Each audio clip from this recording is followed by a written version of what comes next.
अन्याय का फल। एक छोटे से गांव सूर्यपुर में 3 भाई रहते थे। बड़े भाई का नाम था वीरेंद्र, मंझले भाई का नाम था धनराज और सबसे छोटे भाई का नाम था गोपाल। तीनों भाइयों के पिता का देहांत हो चुका था और अब बारी थी उनकी संपत्ति के बंटवारे की। एक दिन तीनों भाई आंगन में बैठे। वीरेंद्र घमंड से, मैं सबसे बड़ा हूं इसलिए बंटवारा मैं करूंगा। धनराज ने तुरंत सिर हिलाया, हाँ भैया, जो आप कहेंगे वही सही। गोपाल मासूम था, भैया आप दोनों बड़े हैं, मैं आपका फैसला मान लूंगा। पहला बंटवारा खेत। वीरेंद्र बोला, हमारे पास 2 बड़े खेत हैं और एक पतली मेड़। 2 खेत में और धनराज ले लेंगे और मेड़ गोपाल की।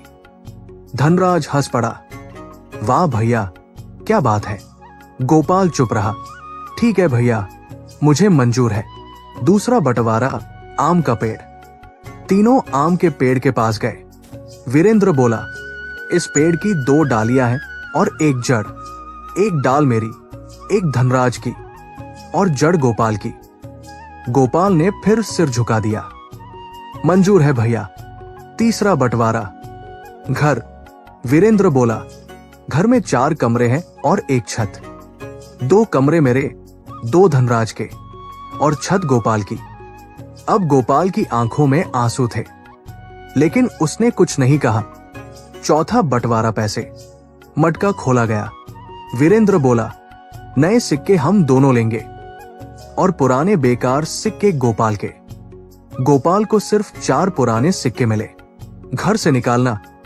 वीरेंद्र बोला, अब घर हमारा है, तुम छत पर रहो या कहीं और जाओ। गोपाल और उसकी पत्नी सीता को घर से निकाल दिया गया। नई शुरुआत। दोनों ने तालाब के किनारे छोटी सी झोपड़ी बना ली। सीता गुस्से में बोली, आपने कुछ कहा क्यों नहीं? गोपाल बोला, वो मेरे बड़े भाई हैं। सीता ने कहा, अब वक्त है समझदारी का, सिर्फ सीधाई से काम नहीं चलता।